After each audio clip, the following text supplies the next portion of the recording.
اللهم صل على سيدنا محمد وعلى آل سيدنا محمد. أعوذ بالله من الشيطان الرجيم. بسم الله الرحمن الرحيم. الحمد لله رب العالمين، والصلاة والسلام على سيد المرسلين وعلى آله وصحبه أجمعين. Rabbi syarah li sadri wa yassir li amri wahlul 'uqdatam min lisani yafqahu qawli. Subhanaka la ilma lana illa ma 'allamtana innaka antal alimul hakim. Wala hawla wala quwwata illa billahil aliyyil azim. Kitab Penawar Bagi Hati, muka surat 53, baris yang kedua daripada bawah. 53, baris yang kedua daripada bawah. Qala al-muallifu rahimahullahu ta'ala wa nafa'ana bi'ulumihi amin. Dan ketahui olehmu bahawasanya obat membesarkan diri itu, obat membesarkan diri itu, obat membesarkan diri, yakni obat bagi menghilangkan sifat hati membesarkan diri. Kalau pakai zahir gitu kok, obat membesarkan diri. Obat nak jadi takabur tau. Ke macam mana? Obat membesarkan dia, obat untuk menghilangkan sifat membesarkan diri. Kita faham dah, obat membesarkan diri, faham lah. Ataupun kita kata obat sakit kepala. Maksud apa tu? Obat untuk menghilangkan sakit kepala. Obat sakit kepala jadi obat untuk supaya jadi sakit kepala. Tak tahu. Jadi obat untuk menghilangkan sakit kepala. Kalau sebut kata ada juga obat untuk kuat, untuk bertenaga. Jadi bukan untuk menghilang lah kalau tu. Macam sinilah. Mana obat membesarkan diri di sini bukan obat untuk menjadikan hati bersifat dengan membesarkan diri. Obat membesarkan ini obat pada menghilangkan akan sifat hati membesarkan diri. Bahawa mengetahui manusia yang membesarkan diri itu akan hakikat dirinya. Bahawa mengetahui manusia yang membesarkan diri itu akan hakikat dirinya. Sebenar-benarnya diri manusia itu macam mana. Jadi nak menghilangkan sifat membesarkan diri, kena mengetahui akan hakikat diri kita. Kita ni hamba yang lemah, yang tidak ada apa-apa di kita melainkan kesemuanya datang daripada Allah Subhanahu wa ta'ala. Ini obat untuk menghilangkan sifat hati membesarkan diri. Sifat takabur itulah. Sifat takabur, sifat membesarkan diri. Yang mana sifat takabur, sifat membesarkan diri ini sebesar-besar maksiat yang tersembunyi. Yang mana sifat takabur, sifat membesarkan diri ini, yang terdahulunya dinyatakan bahawa sangat besar dosa orang yang membesarkan diri hingga tiada masuk syurga mereka yang ada di dalam hatinya seberat biji sawi daripada sifat membesarkan diri, kerana terkandung di bawah sifat takabur ini 3 kekejian yang besar. Takabur ini sangat besar dosanya. Kenapa? Kerana terkandung di bawah sifat takabur ini 3 jenis daripada kekejian yang besar. Yang pertamanya, merebut akan sifat yang tertentu bagi Allah Subhanahu wa ta'ala. Merebut akan sifat yang tertentu dengan Allah. Sebab al-mutakabbir, yang sombong adalah sifat Allah Subhanahu wa ta'ala. Sebab apa? Sebab segala-galanya datang daripada Allah Subhanahu wa ta'ala. Tiba-tiba kita rebut sifat yang tertentu bagi Allah. Sebab apa tu? Sebab tidak mengetahui akan hakikat diri seseorang hamba. Seseorang manusia hanyalah hamba Allah yang lemah jua. Bila tak kenal hakikat diri, maka merebut sifat yang tertentu bagi Allah Subhanahu wa ta'ala. Dan daripada takabur ni juga akan engkar, akan tolak kebenaran, sambil menghina akan manusia. Apabila dinasihati, didatangkan pengajaran-pengajaran, diengkar, ditolak, tak boleh nak terima. Faham tak ni? Ni contohlah kita kata belajar ni. Samalah juga. Bila belajar, apabila dinyatakan apa yang sebenar, apa yang tidak sebenar, tiba-tiba kalau orang yang sombong ni nyata perkara sebenar tak ada di dia, yang ada di dia adalah perkara yang tidak sebenar, tidak salah, orang sombong tak akan terima. Dikira, oh kalau gitu kok jatuh air muka dia, letak muka dia mana? Sebab nyata daripada pengajian tu, hak ada di seseorang yang takabur ni salah, tak betul. Selama ni dia sombong, dia beranggapan dialah segala-galanya. Nyata tak betul hak dia bawa tu. Apa yang dia bawa, apa yang dia lakukan tak betul. Orang sombong dia akan tolak kebenaran. Tak boleh nak terima kebenaran. Nak berubah tak sama sekali. Sebab apa? Sebab dikira kalau dia berubah, dia ikut sebagian pengajaran, dikira jatuh air muka dia. Ni. Jadi orang yang sombong dia akan tolak kebenaran. Tolak kebenaran ni dia boleh sampai kepada rosak agama. Kalau perkara yang sebenar tu perkara yang wajib ijma' ulama. Kalau perkara yang sebenar yang dilarang, perkara tu sebenarnya dilarang oleh Allah, perkara tu sebenarnya diharamkan oleh Allah, haram ijma' ulama, dia tak terima akan perkara sebenar, yang mana perkara tu wajib ijma' ulama atau perkara tu haram ijma' ulama, dia tak terima. Akhir sekalinya diengkar, tolak hukum Allah Subhanahu wa ta'ala, berpunca daripada takabur sombong tadi tu, bawa kepada rosak agama. Sebagaimana iblis lah, aba wastakbara wa kana minal kafirin. Akhirnya iblis kufur dengan Allah Subhanahu wa ta'ala. Sebab tu dalam kitab Minhaj menyatakan bahawa takabur ini dia memudaratkan bukan hanya pada furu', bukan pada furu' agama, bukan.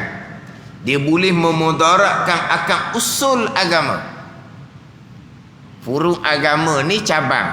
Kerana dia sombong, dia tak boleh terima kebenaran, maka diteruskan melakukan perkara yang salah. Maka mudarat furu' agama, cabang agama dia mudarat.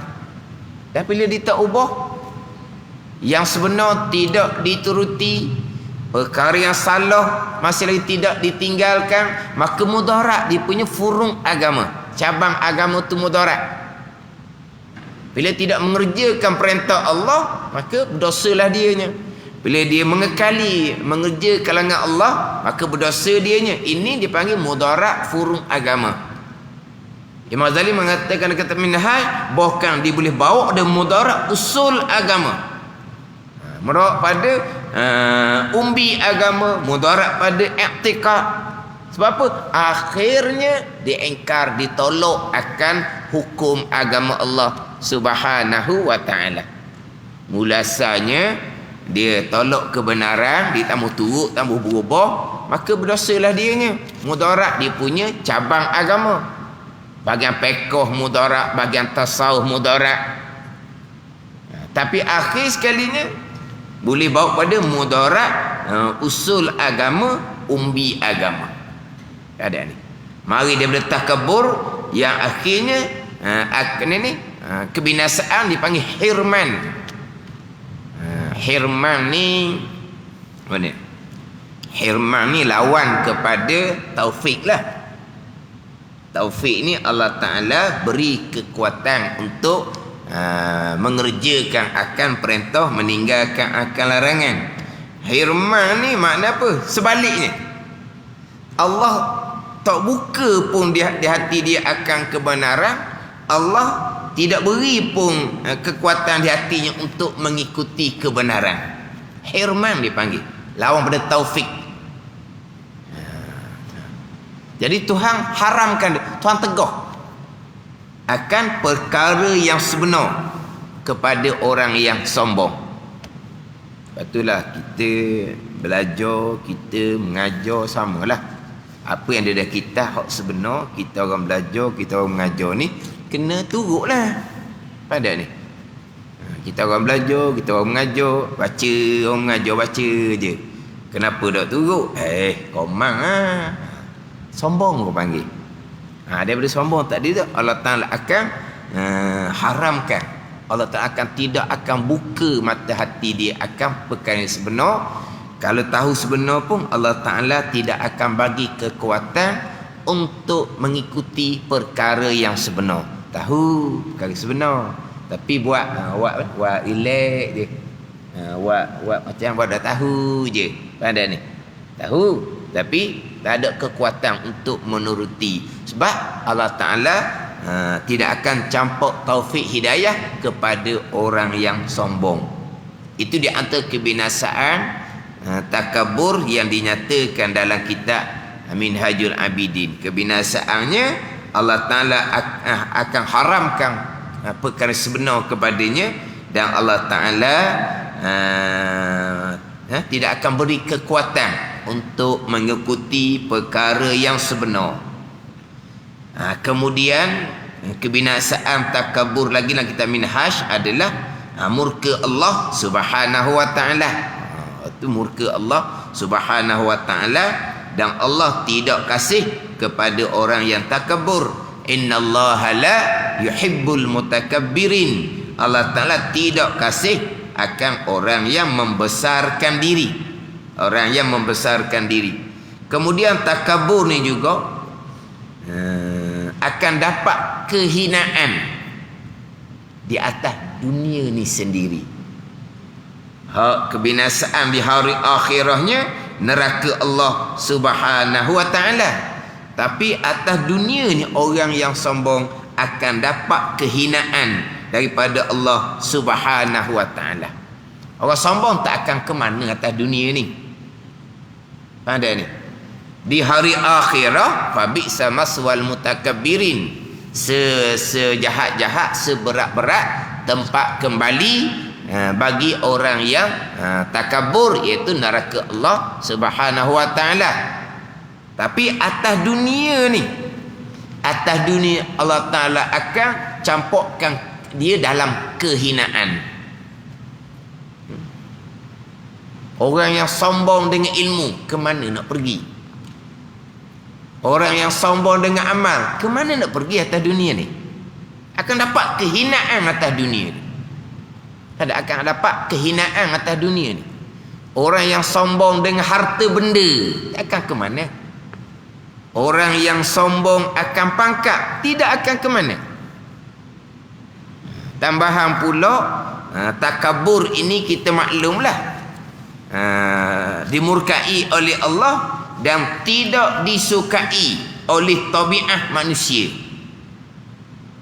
Dimurkai oleh Allah, dibenci pada syarak. Takabur ni kita maklum, dan tabiat manusia pun tak suka orang yang sombong ni. Tabiat manusia tak suka orang sombong. Kita tak suka orang sombong, walaupun kita terkadang sombong. Tabiat perangai manusia tak suka orang sombong, walaupun terkadang kita pun sombong. Orang yang sombong disuka tak kepada orang yang sombong? Dia tak suka. Padahal dia tu sombong, padahal dia sombong juga.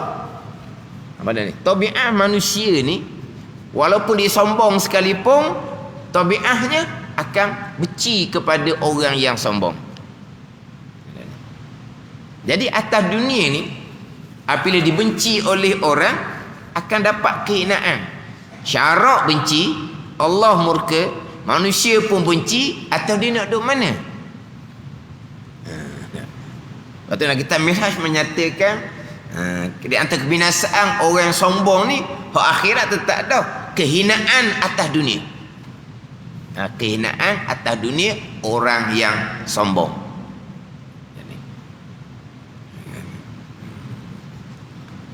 Kalau orang sombong dengan ilmu, membesar diri dengan ilmu, mula-mula boleh lah.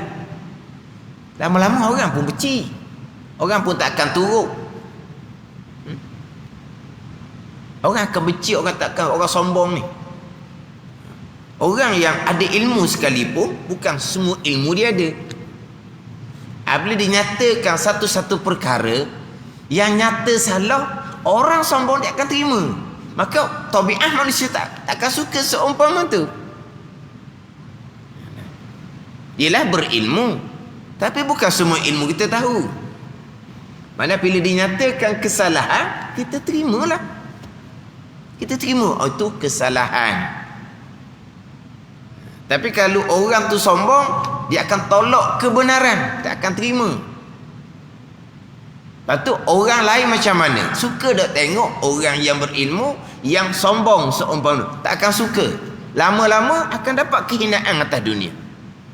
Akhirah tu tetap ada bahagian tu kalau tidak bertaubat dan tidak diampuni oleh Allah Subhanahu wa taala atas dunia. Samalah orang sombong dengan harta benda, orang yang sombong dengan pangkat.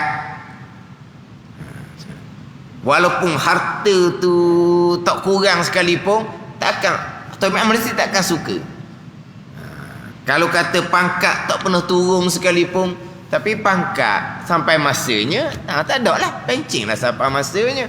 Nak duduk ke mana kalau orang yang sombong? Sebaliknya kalau orang kaya yang tawaduk, orang berpangkat yang tawaduk, bukan nak kepada disukai oleh manusia, tapi akan disukai oleh manusia. Dia tawaduk kerana hukum syarak. Kerana tawaduk ni sifat yang dipuji pada syarak. Dia pun merendahkan diri. Walaupun dia harta banyak, walaupun dia pangkat tinggi, dia merendahkan diri. Maknanya atas dunia pun sudah dapat kemuliaan daripada Allah Subhanahu wa taala, dengan bahawa Allah taala akan campur dalam hati semua manusia perasaan kasih dan suka kepada orang yang tawaduk. Sebaliknya kalau orang yang takabur, Allah akan campur di hati sesama manusia ni akan perasaan benci. Man tarafa'a wada'ahu Allah, wa man tawada'a rafa'ahu Allah. Sesiapa yang mengangkat diri, Allah akan menjatuhkan. Sesiapa yang merendahkan diri, Allah Ta'ala akan mengangkat. Allah Ta'ala mengangkat macam mana? Allah Ta'ala akan campur dalam hati semua manusia kemuliaan dia. Orang yang tawaduk bukan nak kemuliaan manusia, tapi Allah Ta'ala akan angkat dia. Atas dunia Allah Ta'ala angkat dah. Pada ni akan dapat kemuliaan atas dunia orang yang tawaduk. Orang yang takabur akan dapat kehinaan atas dunia.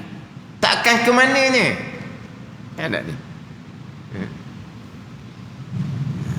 Sebab apa? Sebab takabur ni tabiat manusia benci, walaupun manusia itu sendiri pun takabur, membesarkan diri. Ke macam mana orang yang sombong sama sombong ni, kalau jumpa macam mana dia bertanding kesombongan tak mana, ke macam mana? Oh, ni sombong, yang kedua ni sombong. Dia suka dok kesombongan sesama dia. Dia tak suka kawan dia sombong. Hak kawan dia pula tak suka dia tu sombong. Gitu lah. Pekok depan gitulah.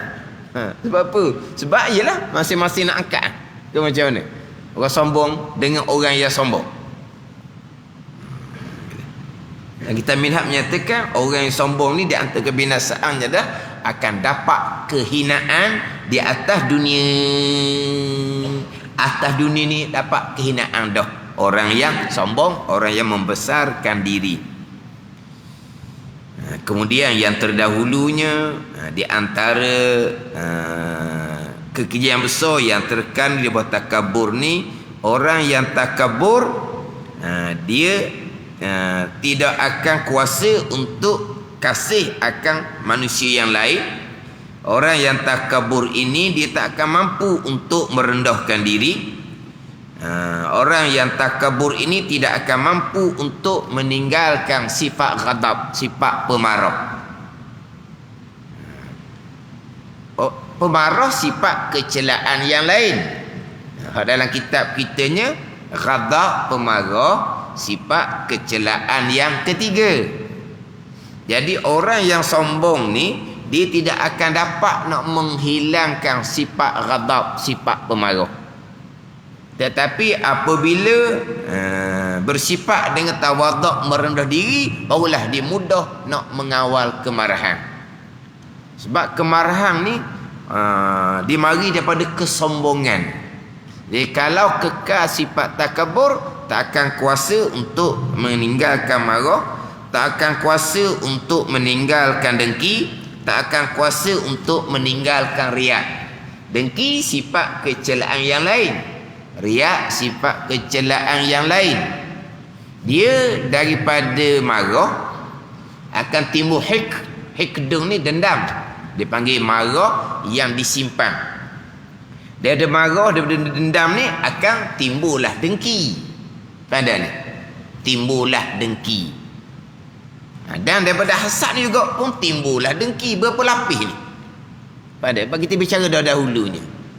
Di antara punca dengki adalah bermusuh. Bermusuh tu mari daripada dendam, bermusuh tu mari daripada marah. Dan hasad juga mari punca daripada takabur.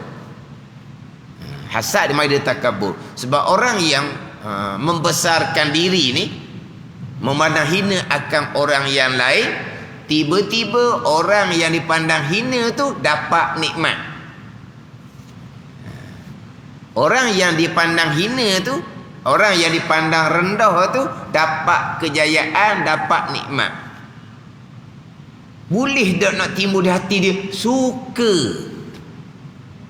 berkenan, muju orang yang dipandang rendah, orang yang dipandang hina dapat nikmat. Boleh timbul suka di hati, mujunya lah orang yang dipandang rendah tadi, orang yang dipandang hina tadi dapat nikmat. Boleh timbul begitu? Takkan timbul begitu.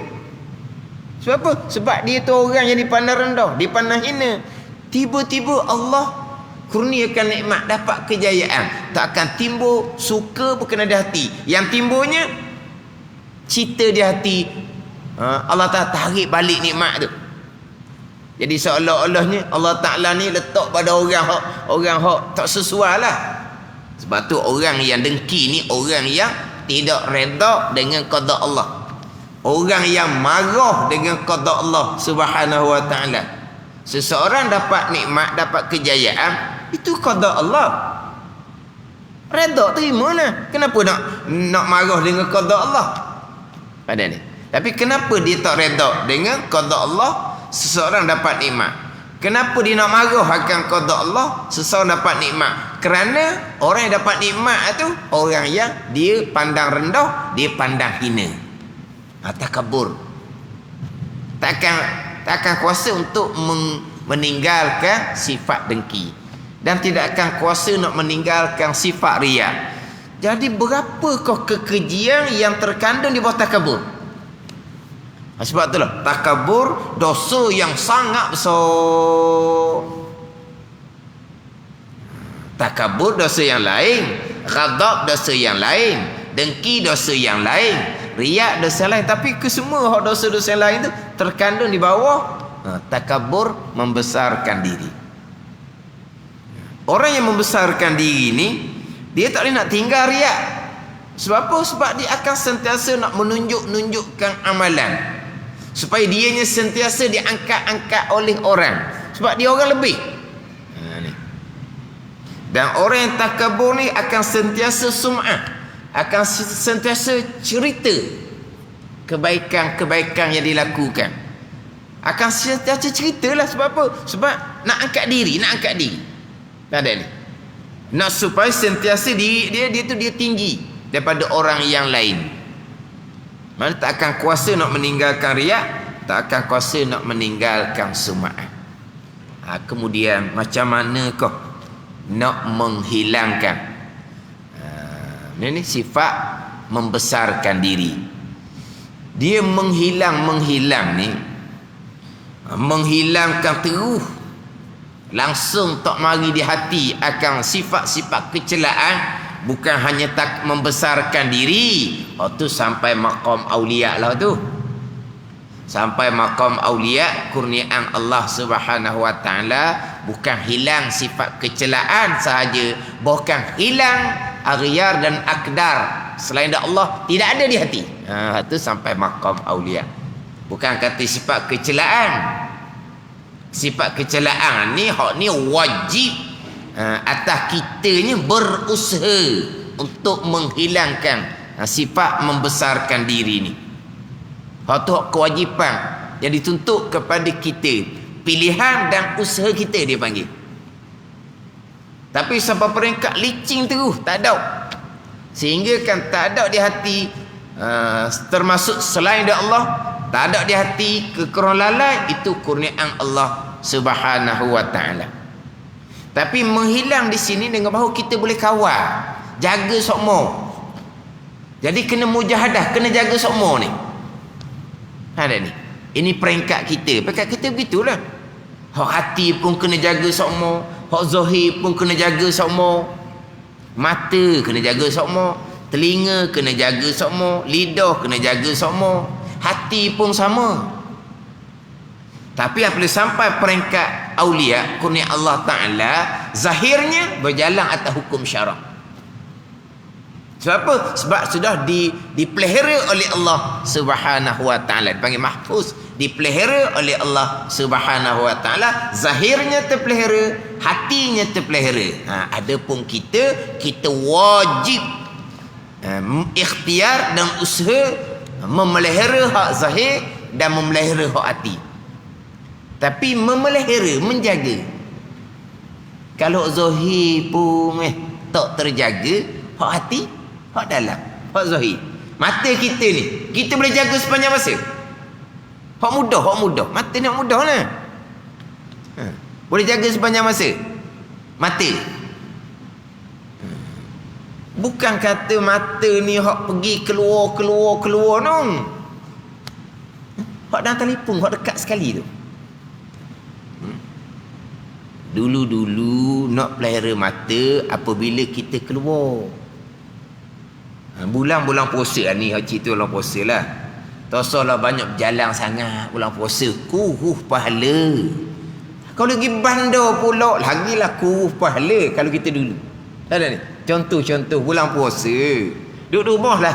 Tak usah nak pergi ke mana-mana lah. Sebab apa? Sebab mata tak jaga, kuruh pahala puasa. Keluar rumah, barulah ada dosa mata. Tapi sekarang dalam poket itu boleh jaga sepanjang masa. Hak zahir, hak mudah boleh jaga. Samalah ni. Nak ni bukan kata nak menghilang ni, nak memelihara daripada sifat membesarkan diri. Kena pelihara sokmo, kena jaga sokmo. Pandai ni. Kena jaga sokmo. Sebab di sekitar kita ni ada orang yang kurang daripada kita. Kurang ilmu, kurang amal, kurang harta, kurang pangkat. Tuan jadi tak sama. Pada tuan jadi tak sama. Ramai hok kurang di sekitar kita. Nak kena jagalah. Nak kena jaga hati tu.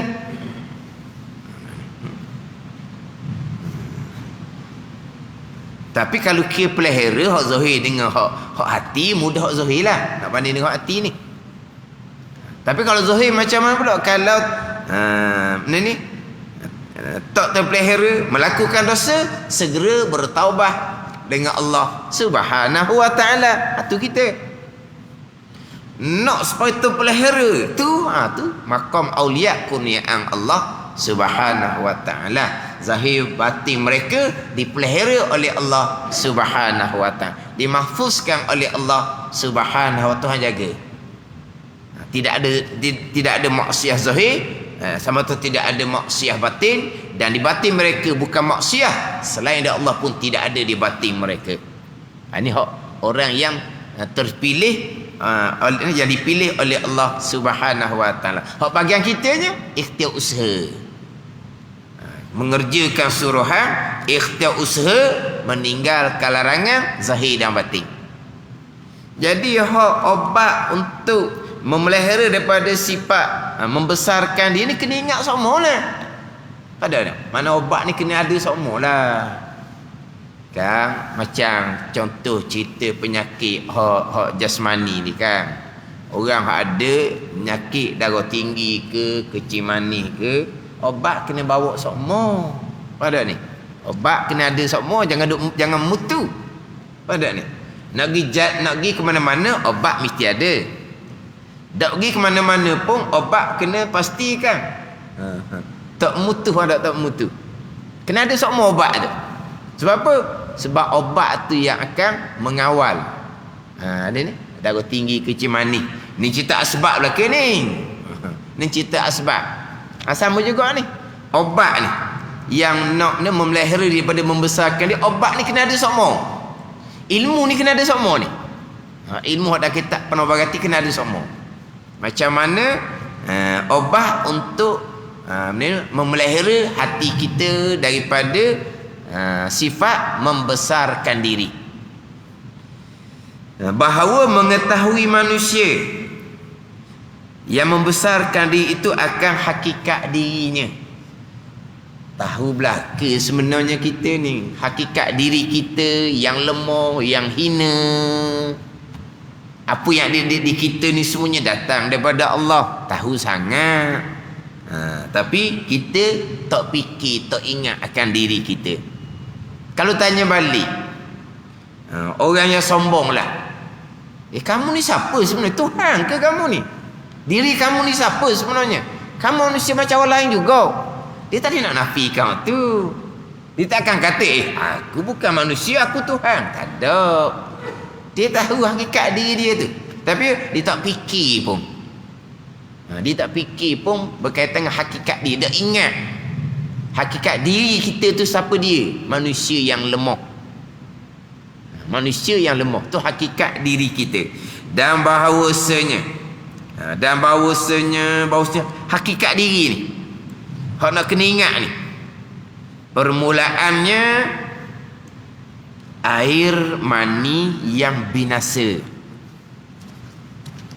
Air mani yang binasa. Kemudian air mani yang binasa, kemudian kurungan tau. Kurungan. Lepas tu kalau hak Rumi dia terjemah macam mana? Hak Rumi dia terjemah macam mana? Kemuruh ke apa? Kemuruh. Rumi hak Rumi. Saya mengaji ni setakat kemuruh ni keji, punah gitulah, sama dengan binasa itulah. Air mani yang binasa, kemuruh. Cuma masa saya ngaji tu betul tak betul. Kata bahasa Indonesia.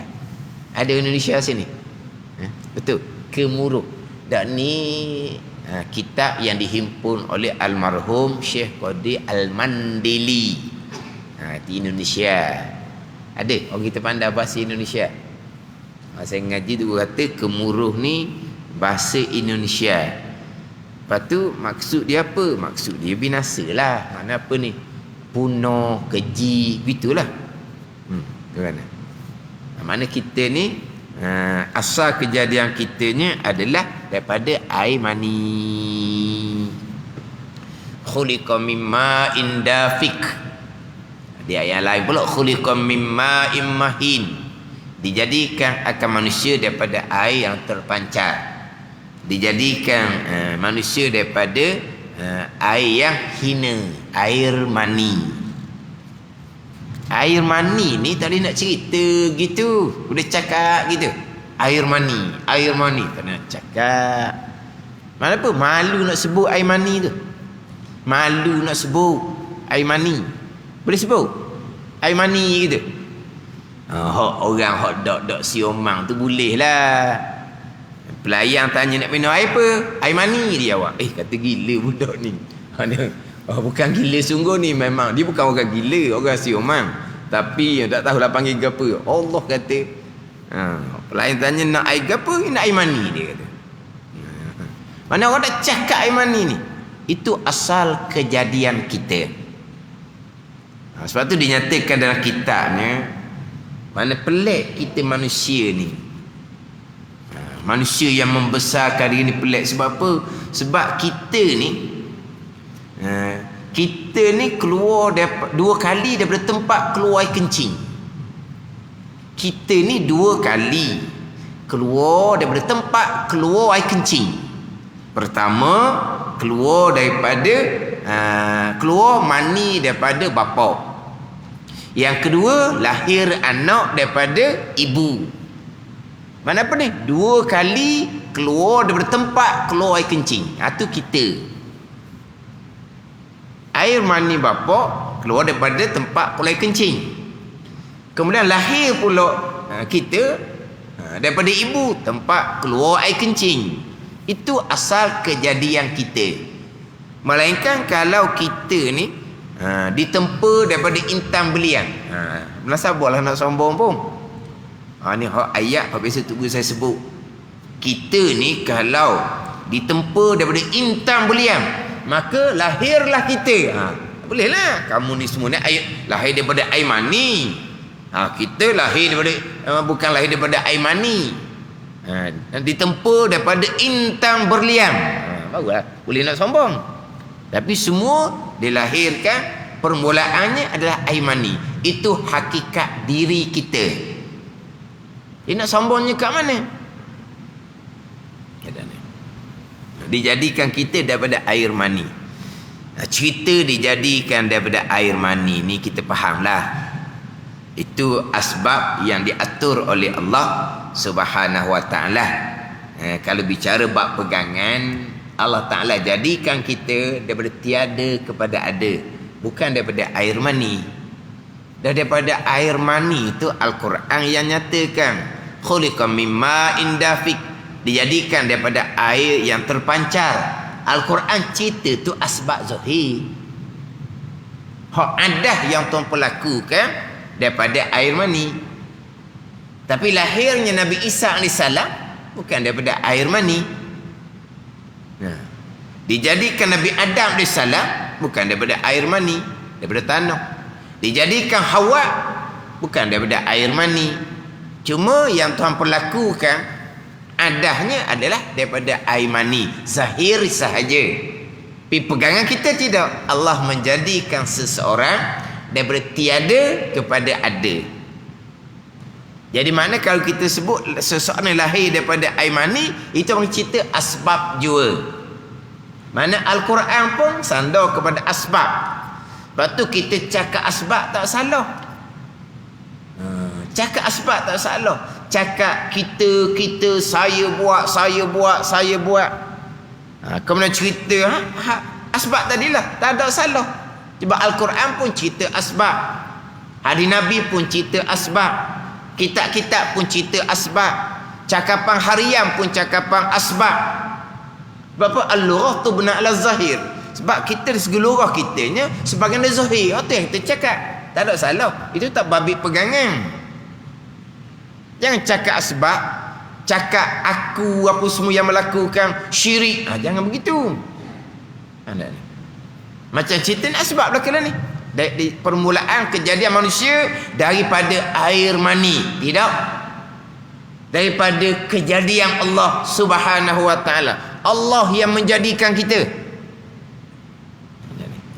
Kalau kita ngaji wahdaniyah pada af'al, kalau Allah menjadikan sesuatu perkara menggunakan alat ataupun bahan, dia panggil kam muktasir pada af'al tu. Kam muktasir pada af'al tu. Tidak keesaan pada af'al. Keesaan pada af'al, Allah mengadakan dia tiada kepada ada. Kalau Allah mengadakan menggunakan air mani contohnya, jadi Allah nak menjadikan makhluk, Allah kena guna makhluk. Itu tidak keesaan begitu. Allah nak jadikan manusia makhluk, tapi Allah kena guna makhluk Allah sendiri, iaitu air mani. Itu tidak keesaan. Seumpama tu pada perbuatan, dipanggilkan mutasif pada perbuatan. Mana pegang kita, Allah jadikan daripada tiada kepada ada. Mana kita ni adalah kejadian Allah. Allah yang jadikan daripada tiada kepada ada, bukan menggunakan air mani. Tapi Al-Quran menyandar pada air mani itu asbab zahir jua. Mana cerita asbab, cerita makhluk. Sebab apa? Air mani itu makhluk, dijadikan daripada air mani. Dijadikan makhluk daripada makhluk. Mana keesaan Allah pada perbuatan? Itu hanya cerita asbab jua. Tak ada salah pun. Al-Quran yang cerita. Al-Quran yang cerita. Al-Quran banyaklah ayat yang menyandarkan pada asbab.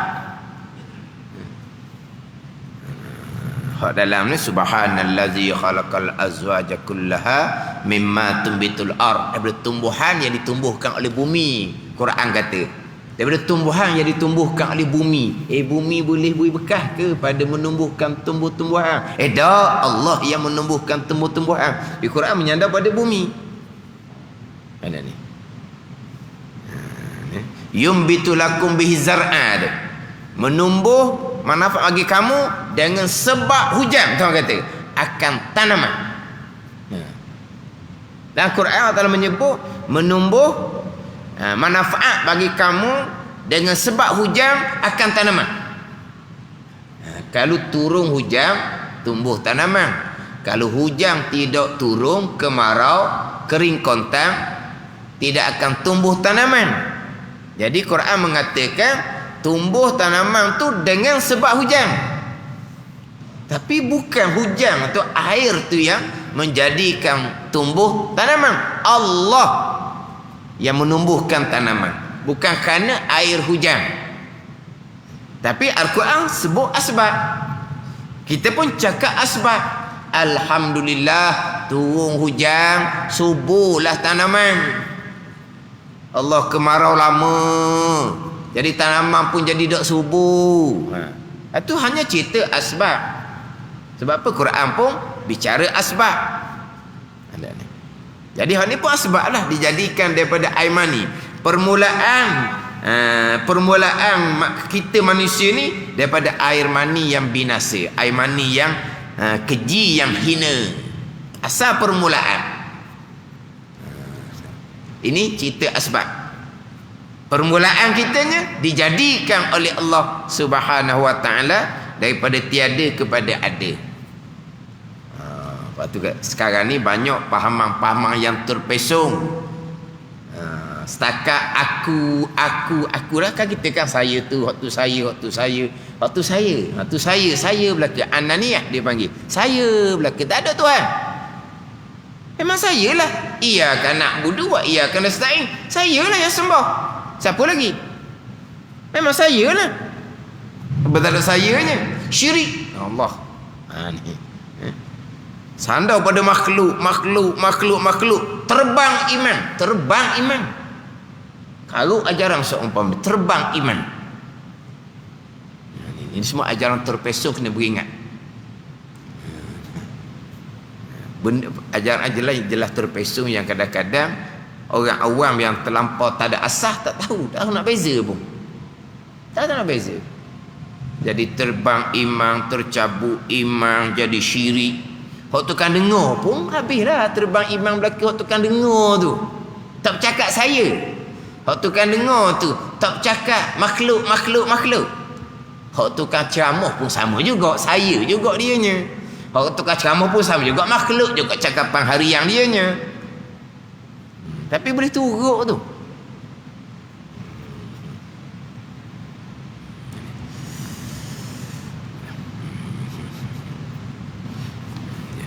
Jadi permulaan hakikat manusia ni adalah daripada air mani, dan kesudahan hakikat manusia, kesudahan manusia bangkai yang keji, bangkai yang busuk. Dipanggil bangkai tau. Bangkai. Dah kita ngaji dah dalam fiqh. Kita ngaji dah dalam fiqh.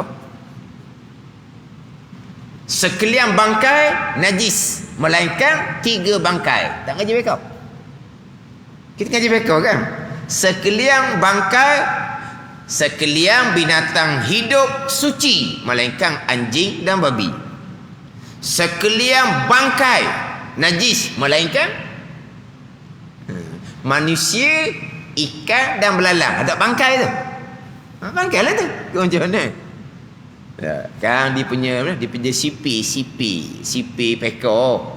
Sekalian binatang hidup suci, melainkan anjing dan babi. Ni siapa ke tengah semayang kaki ni lipah merayak atas kaki, semayang saya macam ustaz sok kedok.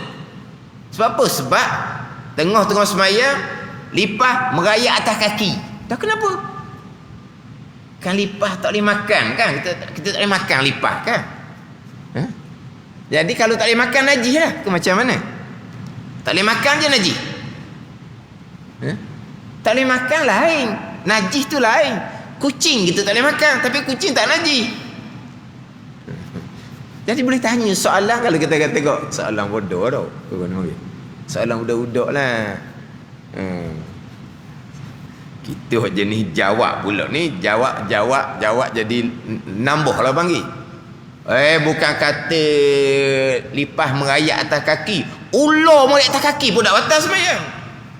Ular, holah sejuk tengok kaki ular, batal semayang? Tak. Lepas tu lari lah duduk situ pula. Dah mana batal tak semayang? Tak batal semayang. Apa? Ular najis ke? Ular tak najis. Hak najisnya anjing dan babi saja yang najis. Tapi ular merayak atas kaki tu je duduk situ lah, lari lah. Lepas tu lari macam mana? Bergerak. Perbuatan yang keji, melompat apa semua, tak batal. Sebab apa? Itu syiddatul khauf, dalam keadaan bersangatan takut. Lari itu berpaling dari kiblat, tak batal semayang. Jangan bercakap sudah lah. Bercakap tolong tu batal. Ada ni. Kalau hanya pergerakan yang banyak, walaupun terpaling dari kiblat, semayang tak batal. Lepas tu selamat, sambung semayang. Ngadap kiblat semula, sambung semayang. Tapi nak ceritanya batal tak? Ular merayak atas kaki, tak batal. Ni jawab lebih lah panggil, sebab dia tanya kalau tengah semayang ni lipah merayak atas kaki, saya batal ke tak? Allah tanya soalan gitu. Binatang hidup suci sekaliannya, melainkan anjing dan babi. Bangkai najis sekaliannya, melainkan manusia, ikan dan belalang. Bangkai. Apa nama bangkai? Yang tidak disembelih pada syarak. Adakah manusia mati sembelih pada syarak? Tak sembelih, bangkai lah nama dia. Tetapi kalaulah tidak boleh dimakan dagingnya, kalau sembelih pada syarak, bangkai juga. Mazhab Syafi'i. Mazhab Hanafi, binatang yang tidak boleh dimakan daging dia, kalau sembelih suci, tak boleh makan tapi suci, kulit tak boleh sama.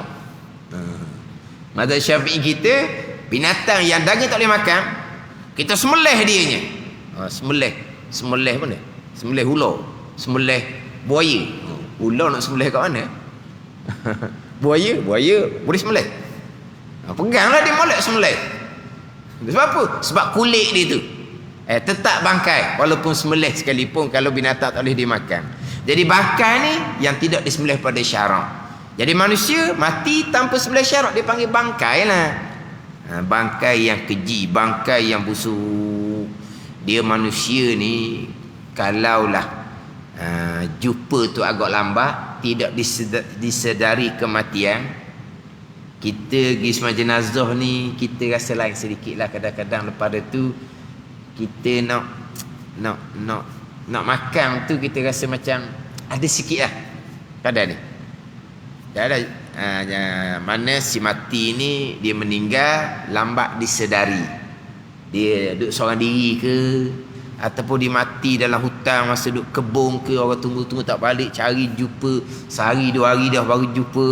Memang lah dia kalau kita lalu tepi jalan ada bangkai binatang yang dilanggar oleh kereta ke lori ke, busuk sangat-sangat, tak ada rasa apa.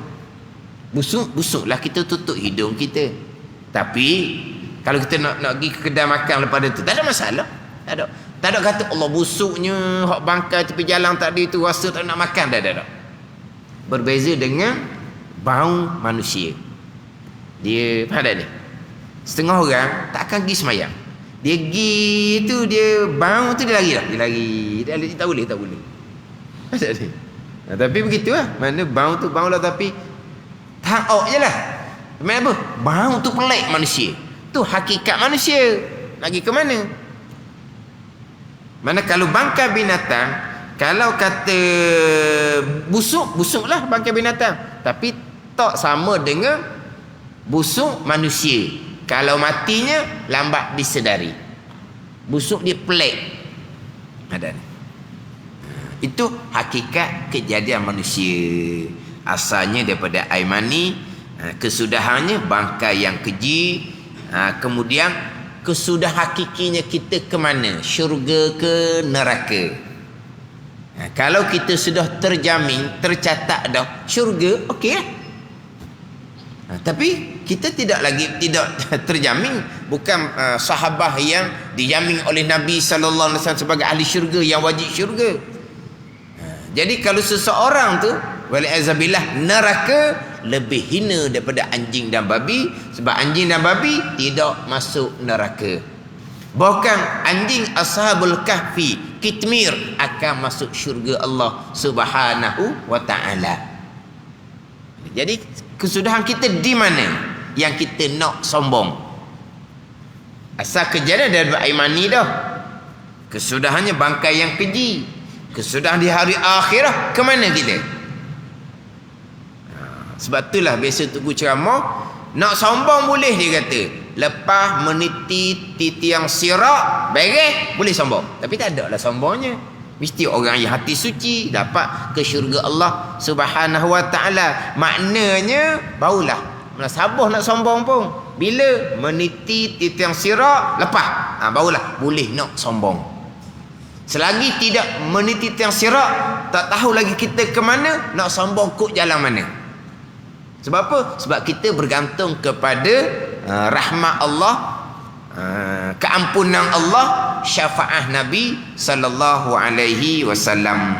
Itu hakikat diri kita, hamba Allah yang lemah, hamba Allah yang hina. Dan ia pada antara demikian itu menanggung akan tahi, dan bahawasanya asalnya ketiadaan kemudian dijadikan akan asal daripada tanah, kemudian dijadikan ke sendiri daripada air mani. Ini cerita hak zahir belaka. Dijadikan Nabi Adam daripada tanah, dijadikan anak Nabi Adam daripada air mani. Wallahu a'lam. Bismillahirrahmanirrahim. Alhamdulillahirabbil alamin. Wassalatu wassalamu ala sayyidil mursalin wa ala alihi wa sahbihi ajma'in. Allahumma ftah alaina futuhal arifin. Allahumma allimna ilma akadamin wa fahimna famasabikin warzuqna ruqat talibin. Allahumma zidna ilma wa alhiqna bis salihin. Wa sallallahu ala sayyidina Muhammad wa ala alihi wa sahbihi wa sallam. Walhamdulillahirabbil alamin.